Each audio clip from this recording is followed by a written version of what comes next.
कि उनको डीएनए का फुल फॉर्म नहीं पता होगा। बिहारियों को इस बात की सर्टिफिकेट की जरूरत नहीं है रेवंत रेड्डी से। अगर उनका डीएनए बड़ी बढ़िया था तो जीरो का खोज काहे नहीं कर लिया। मंत्री जी को ये पहले पता नहीं कि सबसे ज्यादा बिहार के आयुष सबसे ज्यादा युवा भर्ती होते हैं, उनको जाके बात पहले पता कर ले तब। ठीक है, फिर वो लेना बंद कर दे, अपने बिहारियों से काम करवाना बंद कर दे। अरे कई गो सीट पर तो उनका जो INDI गठबंधन जो है उनका जमानत जब्त हो जाएगा। देख, हिंदू हैं कि किसी और प्रजाति से वो हैं, पहले वो अपना डीएनए चेक करा ले। अरे वो तो पागल है, वो कुछ भी बोल सकता है। हमारे भी ठंड का मौसम है लेकिन देश की राजनीतिक पारा जो है वो काफ़ी गर्म है।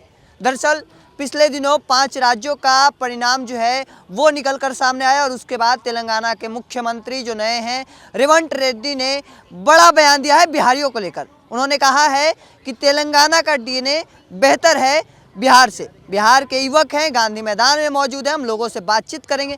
क्या लगता है तेलंगाना के मुख्यमंत्री का बयान किस तरह से देख रहे हैं आप? जी, मुझे लगता है कि रेवंत रेड्डी ने जो बयान दिया है, पहले तो उनको ये समझना पड़ेगा कि बिहारी कितने तेज हैं, कितने मूर्ख हैं। उनको बिहारियों को इस बात की सर्टिफिकेट की ज़रूरत नहीं है रेवंत रेड्डी से। बात रहा जहाँ तक रेवंत रेड्डी के तेलंगाना की जीत की, तो उनको ये भी समझना पड़ेगा कि 3 राज्यों को जो चुनाव हुआ, जहाँ पे उन 3 में 2 राज्य ऐसे थे जहाँ पे कांग्रेस की सरकार थी। उस कांग्रेस की सरकार में क्या हुआ? मध्य प्रदेश उन्होंने गंवा दिया, कमलनाथ ने गंवा दिया।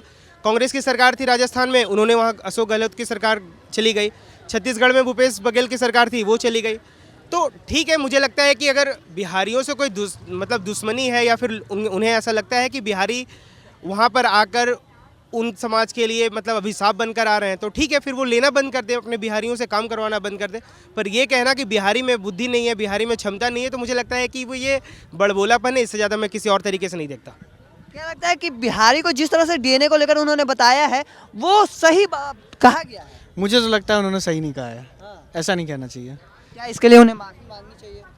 ये उनके ऊपर डिपेंड करता है, उनकी राजनीतिक सूझबूझ पे डिपेंड करता है, किस तरीके से वो बोलते हैं, पब्लिक में क्या स्पीच देते हैं, किसी के डीएनए के बारे में कमेंट करना।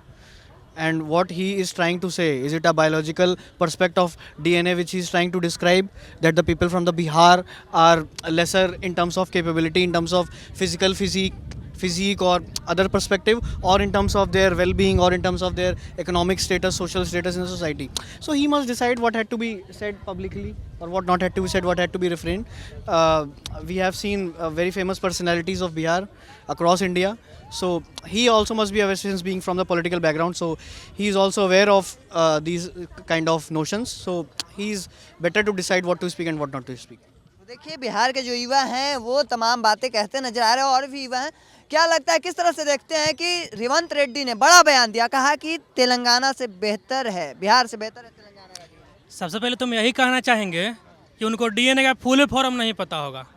उनसे पूछ लीजिएगा कि डीएनए का फुल फॉर्म पता है, और तब वो अपना डीएनए चेक करवा लें कि उनका डीएनए कैसा है। हिंदू हैं कि किसी और प्रजाति से वो हैं, पहले वो अपना डीएनए चेक करा लें। और दूसरा बात, वो कह रहे हैं कि डीएनए खराब है हम लोग का, उनका बड़ी बढ़िया है। तो हम कह दे रहे हैं कि अगर उनका डीएनए बड़ी बढ़िया था तो जीरो का खोज काहे नहीं कर लिए। हमारा बिहार के पाटलिपुत्र धरती के ये काहे कर लिया, आर्यभट्ट जी काहे जीरो का खोज कर लिए। देश का सबसे पहला राष्ट्रपति हमारे बिहार से काहे हो गए।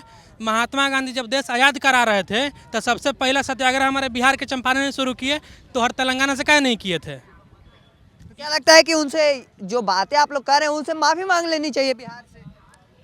देखिए, माफ़ी मांग ले तब तो बढ़िया है, नहीं तो कांग्रेस अभी जो तनी सुन सीट पर सिमट गया है ना, आने वाला 2024 लोकसभा चुनाव में हमको नहीं लगता है कि एको सीट बचा पाएंगे। नहीं सीट बचा पाएंगे तनी मनी बिहार में, खास करके बिहार में तो कांग्रेस का अब तो वही ठन गोपाल होने वाला है।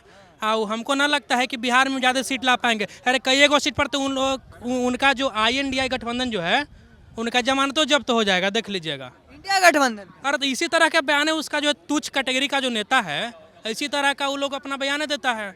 बोलने का ही उन लोग का पता नहीं है कि बोलना कैसे है। देखिए, जो बिहार के युवा हैं सीधे तौर पर तौल दिए हैं कि बिहार वही धरती है जहां पर जीरो का खोज हुआ था, वही धरती है। और चाणक्य जैसा रणनीति बनाने वाले को आप टारगेट कर रहे हैं। जिस दिन आपको पता होगा कि हम लोग जब ठान लेते हैं ना, बाकी राज्य के लोगों का जब दिल टूटता है तो वो टूट जाता है। अब हम बिहारियों का जब दिल टूटता है ना, तब पहाड़ तोड़ देते हैं, UPSC फोड़ देते हैं। क्या लगता है, किस तरह से बयान को देख रहे हैं मुख्यमंत्री जी का? मुख्यमंत्री जी का बयान, मुख्यमंत्री जी को ये पहले पता नहीं कि सबसे ज़्यादा बिहार के आईएएस सबसे ज़्यादा युवा भर्ती होते हैं। उनको जाके बात पहले पता कर ले, तब बिहार के बारे में कोई सवाल उठाया करे। अच्छा, इस तरह का बयान दिया है, माफ़ी मांगना चाहिए उन्हें। जरूर माफ़ी मांगना चाहिए। बिहार से कितने बड़े बड़े बड़े हमारे देश के लोग युवा आगे प्रोत्साहन मिलेगा। क्या लगता है, किस तरह से देख रहे हैं? बोल रहे हैं कि डीएनए खराब है, किसने किसने बोला? मुख्यमंत्री तेलंगाना। अरे वो तो पागल है, वो कुछ भी बोल सकता है। हमारे बिहार में तो है, पहले यहाँ के लोग कैसे हैं, इनसे मिले तो ऐसे ही कुछ भी लोगों को बोल देने से क्या होगा। यहाँ से बिहार में आए, मिले, उन लोग का बात करें। बिहार जैसा शिक्षित और सबसे ज़्यादा आईएएस ऑफिसर यहाँ कहीं नहीं मिलेगा, सबसे ज़्यादा बिहार में ही आएगा। ये जो युवा हैं, साफ तौर पर जिस चीज़ को लेकर रेवंत रेड्डी का बयान जो है वो सामने आया है। हालांकि बिहार में जो लोग हैं उनका बयान क्या कुछ निकल कर सामने आ रहा था, हमने रखा और भी हम लोगों से जानने की कोशिश करेंगे। ऐसे ही तमाम खबरों के लिए द इंडिया टॉप को सब्सक्राइब कर लीजिए। फेसबुक पर देख रहे हैं तो लाइक और शेयर कर दीजिए।